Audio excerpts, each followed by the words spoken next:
بعد از خدا بزرگ تو ہی، قصہ مختصر بس. رسول اللہ کیا ہے سمجھنا ہے تو اتنا مختصر قصہ ہے. 600 دلائل کی ضرورت نہیں ہے، 600 کتابوں کی ضرورت نہیں ہے، 600 تقریروں کی ضرورت نہیں ہے. حضور کو سمجھنا ہے تو مختصر قصہ یہی ہے. اللہ کے بعد اگر کوئی بزرگ و برتر ہے تو وہ آمنہ کا لال ہے. آمنہ کا لال ہے. اللہ اللہ اللہ اللہ. ارے بھائی اللہ اللہ ہو کے مرتبے دے رہا، اپنے کو قبول کرنے میں ٹینشن کس بات کا ہے جی بھائی؟ نہیں، اللہ اللہ ہو کے دے رہا نا بھائی. پیدا کرنے والا خدا جب مرتبہ دے رہا اس اور دیکھ کے پھر کیا بول رہا؟ وَتُعَزِّرُوهُ، میرے نبی کی حد سے زیادہ بڑائی بیان کرو بول رہا. بیان کرو تم، خبردار میرے نبی کا ذکر نہیں کریں گے جہنم میں ڈال دوں گا. سبحان اللہ. میرے نبی کی تعریف نہیں کریں گے دوزخیوں میں ڈال دوں گا. میرے نبی کی رفعت بیان نہیں کریں گے، عظمت قبول نہیں کریں گے، میرے نبی کو ویسا نہیں مانیں گے جیسے میں بنایا تو مجھے میرے رب ہونے کی قسم میں نے دوزخ صرف ایسے ہی لوگوں کے لیے بنایا ہے. نہیں، اب دیکھو بھئی یہ مسجد ہے ماشاءاللہ مسجد. آج ایک نیج کام کرے ہمارے صدر صاحب، پورے کھڑکیاں بند کر کے ایسیاں کھول دیے. پھر ادھر دیکھے تو ایک بہترین ٹائلز لگے ہوئے، پھر ذرا اوپر دیکھے تو بہترین کلر کیا ہوا ہے، پھر اور دیکھے تو سیلنگ بھی ماشاءاللہ ہے، اور اچھا دیکھے تو فین بھی زبردست ہے. اچھا ہے نہیں ہے؟ بولو نا جی. دیکھو تعریف کرو بولے تمہارے مسلمان اچھا ہے اچھا ہے اچھا ہے اچھا ہے. بہت بہت خطرناک ہے بھائی. تعریف ذرا دل کھول کے کرنا. الحمدللہ اچھا ہے بولو. ماشاءاللہ. تو اب اگر کوئی باہر جا کے بولے کیا ہے رے بھائی دماغ خراب، مسجد پوری اجاڑ پڑی ہوئی ہے، کوئی بھی اگر ایسا بولے تو یہ مسجد کے بارے میں انہیں برا بول رہا. کمیٹی کے بارے میں برا نہیں بولا، مسجد کے بارے میں برا بولا. مگر تکلیف کس کو ہوتی؟ کمیٹی والوں کو ہوتی. جی ہوتی نہیں ہوتی؟ کیونکہ ان لوگ اتنی محنت کر کے اس کو اتنا سجائے تا خوبصورت بنائے، اس کے پیچھے لاکھوں روپیہ خرچ کرے، جمعہ جمعہ ٹھہر کے پبلکن سے فنڈنگ لے کے پورا کا پورا پیسہ اپنے جیب کا اپنے گھر کا ڈال کے بنائے. اس کے بعد اگر کوئی آدمی اس کو اجاڑ ہے، اچھا نہیں ہے، ذرا وہ ایسا نہیں ہونا تھا، یہ ایسا نہیں ہونا تھا، وہ کلر وہی کہیں کو کرے گی جی یہی ہونا تھا بول کے بولا تو کمیٹی والوں کو تکلیف ہوتی. حالانکہ انہیں کمیٹی کو نہیں بول رہا، مسجد کو بول رہا برا، مسجد کے رنگ پر اعتراض کر رہا، خوبصورتی پر اعتراض کر رہا، مگر تکلیف بنانے والے کو ہوتی ہے. اسی طرح اگر کوئی نبی پر اعتراض کرتا ہے، کیونکہ نبی ساری خوبیوں کا مالک ہے، ساری عظمتوں کا مالک ہے، ساری رفعتوں کا مالک ہے، ساری شان و شوکت کا مالک ہے، سارے درجات کا مالک ہے، ساری بلندیوں کا مالک ہے، ساری اچھائیوں کا مالک ہے، ساری خوبیوں کا مالک. اس کے رب نے اس کو بنایا ہے. مگر اگر کوئی اعتراض کرتا ہے نبی میں علم غیب نہیں ہے، نبی ہماری طرح ہے، نبی ہم جیسے ہیں، نبی لامکہ نہیں لے تشریف نہیں لے گئے، نبی کو معراج نہیں ہوئی، نبی شفاعت نہیں کرائیں گے، نبی پہ فاتحہ نہیں پڑھنا، نبی کی میلاد نہیں کرنا، نبی کا ذکر نہیں کرنا، یا رسول اللہ نہیں بولنا، یا رسول اللہ نہیں لکھنا، نام سن کے انگوٹھے نہیں چومنا. ایسے جب بندہ اعتراض کرتا ہے، اعتراض مصطفیٰ پر ہے، مگر تکلیف رب دو عالم کو ہوتی ہے، کیونکہ بنانے والا بے عیب ہے تو اپنے مصطفیٰ کو بھی بے عیب بنایا ہے، بے عیب بنایا ہے. اب جو نبی پر اعتراض کرتا ہے کان کھول کے سن لے، اعتراض نبی پر ہے مگر تکلیف خالق کائنات کو ہو رہی ہے، تکلیف اللہ کو ہو رہی ہے. بنانے والے نے تو خوبصورت بنایا بھائی، ایسا خوبصورت بنایا.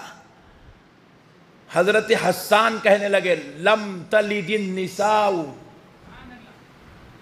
خدا کی قسم کسی ماں نے ایسا بیٹا نہیں جنا جیسا آپ کے رب نے آپ کو خوبصورت بنایا ہے. حضرت حسان کہنے لگے ایسا کسی کی ماں نے نہیں جنا جیسے آپ کے رب نے آپ کو بنایا ہے. میرے پیارے بزرگ اور دوستو، اللہ اللہ ہو کر جب اتنے مرتبے دے رہا ہے، ایسی خوبصورتی، ایسے حسن و شان دے رہا ہے، ہم لوگ کیا ہے بھئی، ہماری اوقات کیا ہے؟ ہم لوگ ہنسے تو منہ سے سڑی بدبو آتی۔ حضرت عائشہ حجرہ اقدس میں بیٹھی، نبی پاک صلی اللہ علیہ وسلم کے کپڑے کو سی رہی ہے، سیتے ہوئے ہاتھ سے سوئی پھسل گئی اور گر گئی۔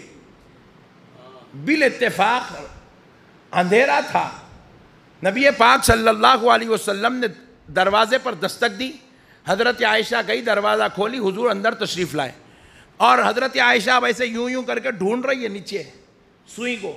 نبی پاک علیہ السلام دیکھے، چھوٹی عمر کی حضرت عائشہ، وہ کچھ ڈھونڈ رہی ہیں، حضور کو ادا اچھی دکھی، نبی پاک نے پوچھا عائشہ کیا ڈھونڈ رہی ہو؟ کہا یا رسول اللہ میرے ہاتھ سے سوئی گر گئی ہے، سوئی ڈھونڈ رہی ہوں۔ حضور یہ سننا تھا، مسکرا پڑے، مسکرائے تو صرف یہ 2 دانت ظاہر ہوئے، صرف یہ 2 دانت، اور یہ 2 دانتوں سے ایسا نور نکلا۔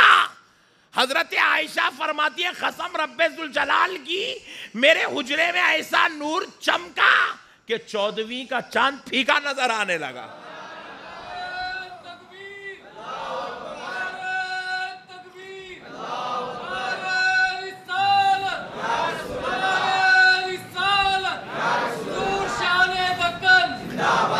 اللہ اللہ، 14ویں کا چاند پھیکا نظر آنے لگا، اور روشن کمرہ اتنا ہوا کہ میں آسانی کے ساتھ اپنی سوئی کو ڈھونڈ کے نکال دی۔ اللہ اللہ ایسی خوبیوں کا مالک بنایا، یہ تو حسن و جمال ہے۔ حضرت عائشہ رضی اللہ تعالیٰ عنہ روایت کرتی ہیں، صحیح مسلم شریف کی حدیث ہے، نبی پاک صلی اللہ علیہ وسلم جب اجابت کے لیے تشریف لے جاتے بیت الخلا، کیا شان کے مالک ہے دیکھو سرکار، جب بیت الخلا تشریف لے جاتے ہیں تو حضرت عائشہ چاہتی تھی کہ میں حضور کی اجابت کو صاف کروں، کیونکہ وہ ڈرینیج کا زمانہ نہیں تھا، پانی ڈالے اور بہہ گیا، فلش کر دیا اور چلا گیا، ایسا نہیں تھا۔ اس زمانے میں ایک برتن میں اجابت کی جاتی تھی، اس اجابت کا ایک کنڈا ہوتا تھا، پھر وہ لے جا کر اس کو پھینک دیا جاتا تھا۔ حضرت عائشہ چاہتی تھی کہ میں حضور کی اجابت کو صاف کروں، تو حضرت عائشہ حضور کے اجابت خانہ نکلنے کے بعد دوبارہ اجابت خانے کو تشریف لے جاتی ہیں، دیکھتی ہے کہ وہاں اجابت نہیں ہے، دوسرے دن تشریف لے جاتی ہیں حضور کے اجابت خانے سے نکل، دیکھتی ہیں کہ وہاں اجابت نہیں ہے، تیسری بار تشریف لے جاتی ہیں، دیکھتی ہیں کہ اجابت نہیں ہے۔ حضرت عائشہ بڑے پریشان ہو کر حجرے اجابت خانے سے نکلی تو رسول پاک صلی اللہ علیہ وسلم مسکرانے لگے، مسکرا کر پوچھتے ہیں عائشہ میں دیکھتا ہوں روزانہ اجابت خانے سے نکلنے کے بعد آپ اجابت خانہ تشریف لے جاتی ہیں، بات کیا ہے؟ حضرت عائشہ عرض کرنے لگتی ہیں یا رسول اللہ میں چاہتی ہوں کہ مجھے آپ کی اجابت صاف کرنے کا شرف نصیب ہو جائے، آپ کی اجابت کو اٹھا کر پھینکنے کی سعادت نصیب ہو جائے۔ یا رسول اللہ دیکھتی ہوں تو اجابت نظر نہیں آتی، تو حضور مسکراتے ہوئے فرمانے لگے عائشہ کیا تم مجھے اوروں کی طرح سمجھتی ہو؟ عائشہ تم مجھے اوروں کی طرح سمجھتی ہو؟ سنو سنو، میرے رب نے میری اجابت کو زمین کا نوالا بنا دیا، جب میں اجابت کرتا ہوں زمین پھٹ جاتی ہے اور میری اجابت زمین میں چلے جاتی ہے، پھر زمین مل جاتی ہے۔ رب نے میری اجابت کو چھپا دیا، آج تک کسی نے میری اجابت کو نہیں دیکھا۔ اللہ، کیونکہ اس میں عیب اگر ظاہر ہو سکتا تھا تو رب نے اس عیب کو چھپا دیا، چھپا کر کہا میں نے مصطفیٰ کو بے عیب بنا کر پیدا کیا ہے، بے عیب بنا کر پیدا کیا ہے۔ اللہ اکبر، اللہ اکبر۔ میں آپ کو اسی لیے اجابت کی بات بتا رہا ہوں کیونکہ یہ معاملے میں تو نو کمپرمائز نہ بھائی، یہ معاملے میں تو ہر آدمی کی ناک منہ اوپر نیچے ہو جاتے ہیں، مگر ویسے جگہ بھی اللہ نے نبی کی عزت و شان کا ایسا اہتمام کیا۔ حضور اگر کسی جگہ بیٹھ کر پیشاب فرما دیتے تو 8 دن 10 دن تک وہاں سے خوشبو مہکا کرتی تھی۔ اجابت کے معاملے میں رب نے جس نبی کو اس شان سے نوازا ہو تو پھر ان کی نمازوں کا معاملہ کیا ہوگا، ان کی عبادات کا معاملہ کیا ہوگا، ان کی روحانیت کا معاملہ کیا ہوگا، ان کے تصوف کا معاملہ کیا ہوگا، ان کی شان و شوکت کا معاملہ کیا ہوگا، ان کی رفعتوں کا معاملہ کیا ہوگا. سمجھنے کی ضرورت ہے بھائی. اللہ عقل دیا نا ہم کو، دیا نہیں دیا؟ بولو جی. کس کو نہیں دیا؟ ذرا ہاتھ اٹھا. ارے واہ ماشاءاللہ، پوروں کو دیا. اللہ عقل دیا تو ذرا سمجھنا، نہیں سمجھنا. اب ایک بات اور سن لو آپ.